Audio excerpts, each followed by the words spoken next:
فرض کیا ہے؟ جیسے نماز ہے، روزہ ہے، اگر چھوڑ دیں گے تو سخت ترین گناہگار ہوں گے اور سزا بھی کرنی پڑے گی۔ اس کے بعد آ جاتا ہے واجب۔ واجب کیا ہے؟ واجب میں تھوڑا سا زن ہوتا ہے، لہذا تقریباً یہ 19-20 فرض کے برابر ہی ہوتا ہے، جیسے داڑھی رکھنا، جماعت سے نماز پڑھنا یا وطر واجب ہوتا ہے۔ پھر آتا ہے سنت مؤکدہ۔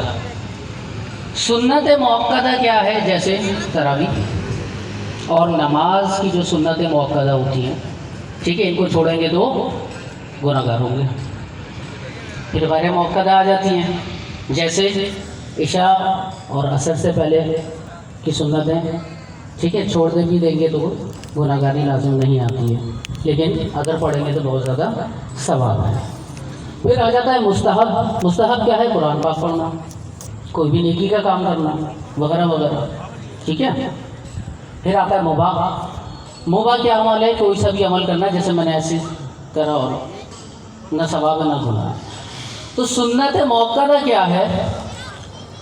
سنت مؤکدہ تراویح ہے۔ اب ہمارے یہاں تھوڑی سی توجہ رکھیے گا میری بات پہ۔ ہو یہ جاتا ہے کہ رمضان میں بہت اچھی بات ہے، ہم تلاوت قرآن کرتے ہیں، بہت سارے نیک کام کرتے ہیں، لیکن تراویح بھی ہماری توجہ اصل میں تھوڑی سی کم ہو جاتی ہے۔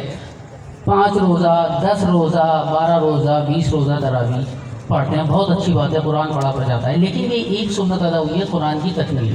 دوسری سنت ابھی باقی ہے کہ رمضان کی ہر رات میں 20 رکعت تراویح پڑھنا فرض عین ہے، ہر مرد و عورت کا۔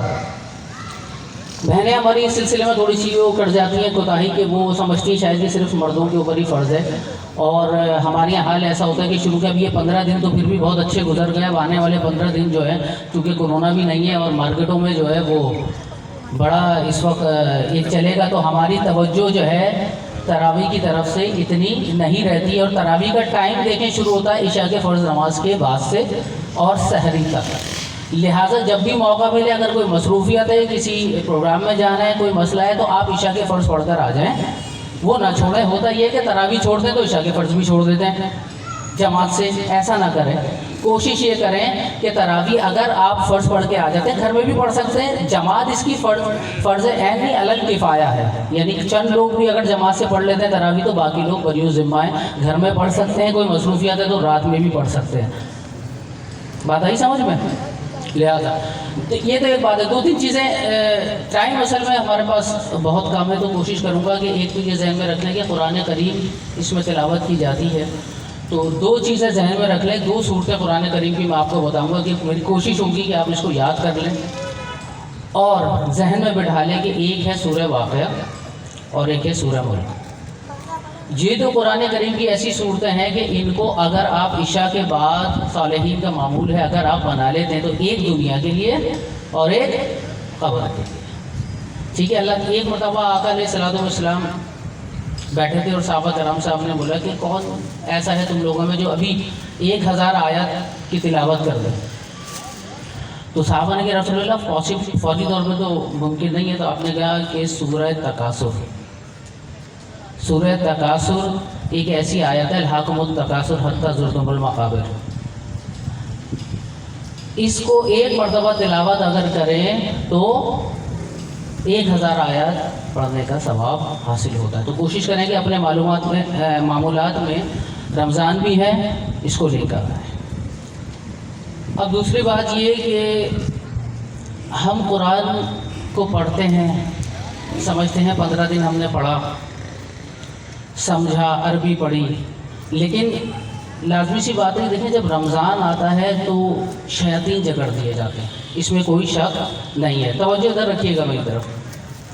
جب رمضان میں شیاطین جگڑ جاتے ہیں تو نتیجہ کیا ہوتا ہے کہ ہمارا جو ذوق ہے عبادت کی طرف بڑھ جاتا ہے، لہٰذا ہم یہی دیکھتے ہیں کہ جو نماز مسجد میں کبھی نہیں جا رہا ہوتا وہ مسجد میں جا رہا ہوتا ہے، لوگ قرآن شریف پڑھ رہے ہوتے ہیں، تلاوت کر رہے ہوتے ہیں، ذکر و اذکار کر رہے ہوتے ہیں، لیکن نفس تو بند نہیں ہوا، نفس تو ہمارے ساتھ موجود ہے، اور 11 مہینے ہم نے جو اس کی تربیت کی ہے، 11 مہینے جو ہم نے اس کے لاڈ اور نخرے اٹھائے، تو کیا وہ آپ کو اس مہینے میں چھوڑ دے گا؟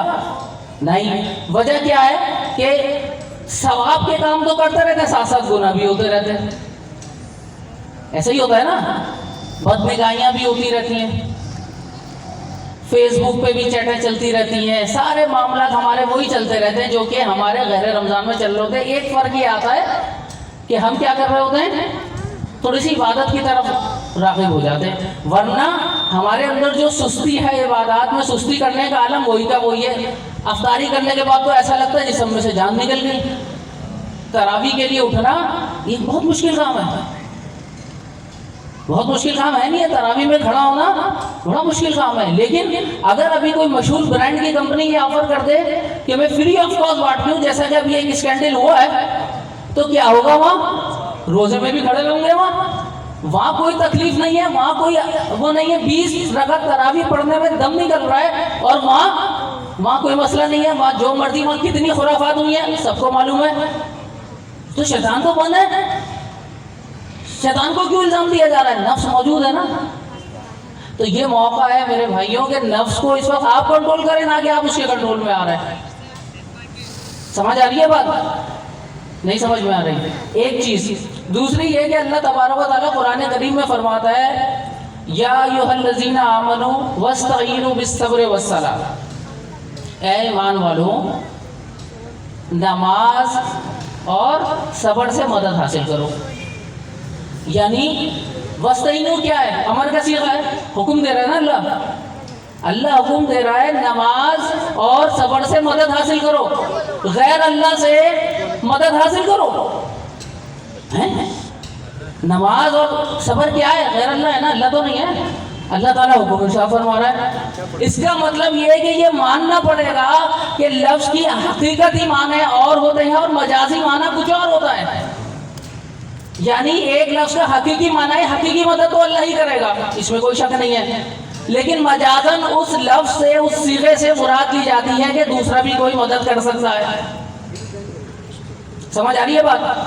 جیسے مثال کے طور پر کل دوپہر میں کوئی انکل کھڑے ہوں باہر اور آسمان کی طرف دیکھ کے بولے بہت تیز بارش ہونے والی ہے، تو اب کیا کہہ گے؟ فارغ ہو گیا چاچا، بھائی دھوپ نکلی ہے، ایکسپائری نکل گئی چاچا کی، بول رہے بہت تیز بارش ہونے والی ہے۔ اللہ چاہے برسا سکتا ہے، لیکن اللہ تبارک و تعالیٰ نے وسیلے مقرر کیے ہیں، بادل ہوگا تو بارش ہوگی، صحیح ہے نا؟ سمجھ آ رہی ہے بات؟ اسی طریقے سے کہ آپ سبزی والے کے پاس جاتے ہیں، بولتے ہیں آلو، تو بولے اللہ سے مانگ، مجھ سے کیوں مانگ رہا ہے؟ بھائی آپ نے کہا سبزی والے سے 1 کلو آلو دینا، بولے اللہ سے مانگ، مجھ سے کیوں مانگ رہے ہیں نا آپ، لیکن اس سے مانگ رہے ہیں نا، طلب کر رہے ہیں نا، اس کا مطلب ہے طلب کرنے کے 2 میننگ ہیں، ایک حقیقی معنی اور ایک مجازی معنی۔ حقیقی معنی کیا ہے کہ حقیقی طلب تو اللہ سے ہی ہے، لیکن اللہ تعالیٰ نے جن کو وسیلے بنایا ہے ان سے بھی مانگ سکتے ہیں۔ سمجھ آ رہی ہے میری بات؟ کاش میری بات کسی کے سمجھ میں آ جائے۔ اس کا مطلب ہے لفظ کے 2 معنی ہو گئے۔ آپ 1 مہینہ جا کے کام کرتے ہیں، اس کے بعد مالک سے بولتے ہیں تنخواہ دو، مانگ رہے ہیں، مالک بولے اللہ سے مانگ، مجھ سے کیوں مانگ رہے ہیں؟ تو آپ کیا کہیں گے اس کو؟ بھائی اللہ سے تو مانگتے ہیں، لیکن وسیلہ اللہ تعالیٰ نے بنایا ہے، تو سیلری تو تم سے ہی مانگیں گے۔ اسی طرح کا کانسیپٹ ہوتا ہے آقا کا اور غلام کا۔ ایک مالک ہوتا ہے اور اس کا غلام ہوتا ہے۔ پہلے زمانے میں پوچھتے تھے آقا غلام، ابھی بھی چلے باس کو لے لیں آپ، تو آقا غلام یہی کانسیپٹ ہو گیا نا، تو آقا سے ہی مانگیں گے نا، آپ کام کرنا، اس کا طلب، اس کا عوض لیا ہے نا آپ نے۔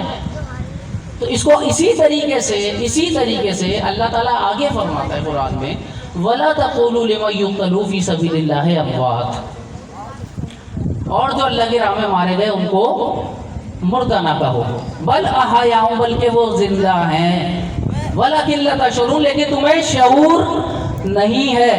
تمہیں کیا نہیں ہے؟ شعور نہیں ہے، یعنی شہید جو ہے، کنفرم بات ہے نا، قرآن سے کہہ رہا ہوں میں، کسی کو کوئی اعتراض تو نہیں ہے کہ اللہ تعالیٰ قرآن میں شہید کو کہہ رہا ہے وہ زندہ ہے، لیکن کیسے زندہ ہے؟ تمہیں اس کا شعور نہیں ہے۔ نبی افضل ہوتا ہے یا ایک عام آدمی افضل ہوتا ہے؟ بتائیے، نبی افضل ہوتا ہے نا، کسی بھی قوم میں سب سے افضل کون ہوتا ہے؟ نبی ہوتا ہے نا۔ تو اگر کوئی شخص یہ کہتا ہے کہ نبی جو ہے وہ حیات نہیں ہے اور شہید کو حیات مان رہے، تو اس نے شہید کو کیا سمجھا؟ نبی سے افضل سمجھا۔ تجدید ایمان اور تجدید نکاح کر لے بھائی، نہیں سمجھ آیا؟ نہیں سمجھ آیا؟ نبی کو ہیرارکی سمجھتے ہیں، ایک آفس ہوتا ہے اس میں ایک ہیرارکی ہوتی ہے جسے ترتیب کہتے ہیں۔ ترتیب میں کیا ہوتا ہے؟ یہ جو باس ہے نا، اس کو مراد ملیں گی اتنی، گاڑی ملے گی، گھر ملے گا. اس سے نیچے آ گیا اس کی مراد اتنی، اس سے سپروائزر آ گیا، سب سے آخر میں آ گیا جو ورکر ہے. تو ورکر کو تو ملی ہے گاڑی کون سی؟ مہران کی. اب آپ کا دماغ کیا کہتا ہے کہ باس کی کون سی گاڑی ہوگی؟ باس کی کیا مراد ہوگی؟ پراڈو ہوگی نا کم از کم. تو جب شہید زندہ ہے ادنا درجے میں تو اوپر جائیں نبی، ولی، اہل بیت، صحابہ اوپر جاتے جائیں، کیا درجہ کم ہوگا یا زیادہ ہوگا؟ سمجھ آ رہی ہے بات؟ حیرانگی کو سمجھے نا یار. اللہ تعالیٰ کی عادت مبارک قرآن میں ادنا کو ذکر کر دیتا ہے. ادنا کو ذکر کر کے اللہ تعالیٰ فرماتا ہے قرآن گمراہ نہیں کرتا، قرآن سرچشمہ ہدایت ہے. گمراہ کون ہوتے ہیں؟ گمراہ وہ ہو جاتے ہیں جو اس کو سمجھ نہیں پاتے صحیح. قرآن گمراہ نہیں کرتا، قرآن تو سرچشمہ ہدایت ہے، ہمیشہ ہدایت ہی دے گا. گمراہ وہ ہو جاتے ہیں جو اس کو غلط طریقے سے سمجھنے کی کوشش کرتے ہیں. سمجھ آ رہی ہے بات؟ تو ہم بات کر رہے تھے کہ اللہ تبارک و تعالیٰ جو ہے وہ ادنا کو ذکر کرتا ہے. جیسے اللہ تبارک و تعالیٰ قرآن میں فرماتا ہے فَلَا تَقُلْ لَهُمَا اُفْ، والدین کو اف تک نہ کہو. اب کوئی آگے کہے اف نہیں کہنا، بس بنا گالیاں بکو، برا بلا کہو، غیبتیں کرو، آپ کیا کہیں گے اس کو؟ بھائی اف منع کر دیا، اس کا مطلب ہے عقل مندوں کے لیے قرآن کہتے ہیں ہمارے میں نشانیاں ہیں. جب اف منع کر دیا تو گالیاں بکنا تو بدرجہ اولا منع ہوگا نہیں ہوگا؟ یہ سمجھے. تو اللہ تبارک و تعالیٰ نے جب ہلکے سے بالکل ہلکا صیغہ ذکر کر دیا، بالکل ادنا درجہ ذکر کر دیا کہ اے ایمان والوں ان کو مردہ مت کہو، شہیدوں کو، یہ زندہ ہیں. تو اب اگر یہ زندہ ہیں لیکن تمہیں اس کا شعور نہیں ہے. اور نبیوں کے بارے میں تو دیکھیں کہ عام لوگ جو ہے وہ مر جاتے ہیں، ان کی تو آپ ان سے نکاح کر سکتے ہیں نا، تو وجہ سے نبیوں سے تو منع فرما دیا اللہ. اتنی کامل حیات ہے، اتنی کامل حیات ہے. لیکن کچھ لوگ ایسے ہیں جن کو میں نے کہا ضرورت ہے تجدید ایمان کی اور تجدید نکاح کی، کہ جو لوگ یہ کہتے ہیں کہ نہیں نبی جو ہے معاذ اللہ وہ حیات نہیں ہے. تو شرم آنی چاہیے، ہمیں غور کرنا چاہیے. قرآن بتا رہا ہے، میں نہیں کہہ رہا، قرآن کہہ رہا ہے. اور اسی طریقے سے آپ یہ دیکھیں کہ اللہ تبارک و تعالیٰ نے والدین کے لیے اف منع کر دیا. ایک مرتبہ ایک صحابی آقا علیہ الصلوۃ والسلام کو کہا یار نہیں والدین کیا ہے، کیا ہے والدین، کیا ہے والدین، بتا دیں آج کی کیا ہے والدین. تو آقا علیہ الصلوۃ والسلام نے کہا ذرا میں بتاؤں اور تمہارے ذریعے سے امت کو بھی بتاؤں کہ والدین ہی تمہاری جنت ہے اور والدین ہی تمہاری دوزخ ہے. آج ہم دیکھ لیں ہمارا رویہ کیا ہے. بیویوں کے غلام، قیامت کی نشانی میں ہے نا، مرد بیوی کا غلام ہے، اور بیوی کے غلام ہے جو بیوی کہہ رہی ہے وہ سن رہا ہے. والدین کا پتہ ہی نہیں ہے، کوئی پتہ نہیں ہے. والدین بھائی یہی تمہاری جنت ہے، یہی تمہاری دوزخ ہے، تم کن چکروں میں لگے ہوئے ہو، کن چکروں میں لگے ہوئے ہو. والدین کا کوئی ادب نہیں ہے، والدین کا کوئی احترام نہیں ہے. آپ کو میں ایک میرا الحمدللہ کافی ٹائم ہو گیا پڑھاتا ہے، میرا ایک اسٹوڈنٹ تھا، اس کو میں نے بولا ایک بات میں تمہیں بتاتا ہوں. تم آج سے اس کا بہت تنگ کرتا تھا اس کو، تو میں نے کہا ایک کام کرو، تم والدین سے تمہارا رویہ مجھے پتا تھا کیسا ہے اس کا. میں نے کہا اپنا والدین کے ساتھ اپنا رویہ صحیح کرو، اللہ تعالیٰ تمہیں دوسروں سے ذلیل نہیں کروائے گا. والدین سے اپنے رویے صحیح کرو. ہمارا حال یہ ہے کہ باس کچھ بھی کہہ دے گا نا، باس کو اگر موبائل نہیں چلانا آتا ہوگا نا، باس کچھ بولے گا یار یہ سمجھ میں لے، اس میں لے میں سمجھاؤں ایسے کر لیں، اچھا ایسے.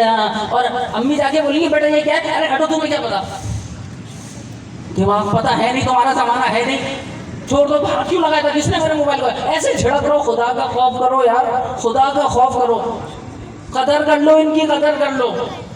خدا کا خوف کرنے کا ٹائم ہے.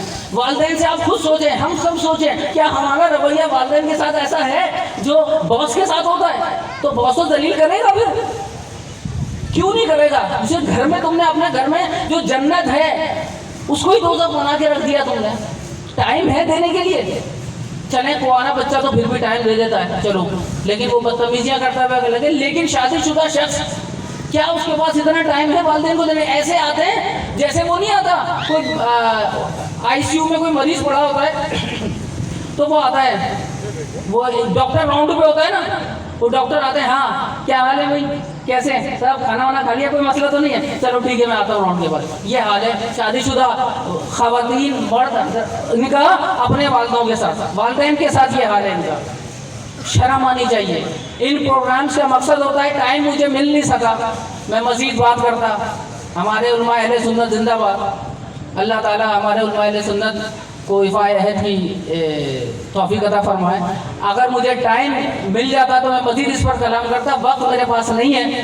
لیکن یہ پروگرام جو ہے، ان پروگرام کا مقصد صرف اور صرف یہ ہوتا ہے کہ آپ یہاں سے کچھ سیکھ کے جائیں. 15 دن آپ سپارہ سنتے رہے، آپ کی زبان نہیں ہے، کچھ سمجھ میں نہیں آیا، اس کے بعد عالم نے یا جو بھی بیٹھے ہیں انہوں نے 10 منٹ بیان کر دیا اور نکل گئے. لیکن اس بیان یہاں پر رکھنے کا مقصد یہ ہوتا ہے کہ جو کچھ آپ نے پڑھا ہے، جو کچھ پڑھا ہے پتہ تو چلے پڑھا کیا ہے. لیکن افسوس، خیر بہرحال اللہ تعالیٰ سے دعا ہے کہ اللہ تعالیٰ ہمیں جو ہے عمل کی توفیق عطا فرمائے. بیان میں کوئی کسی کی دل آزاری ہوئی ہو، سننے میں کوئی غلطی ہوگی، اللہ تعالیٰ سے معافی کا طلبگار ہوں، اور آپ لوگوں سے بھی. وما علینا الا البلاغ.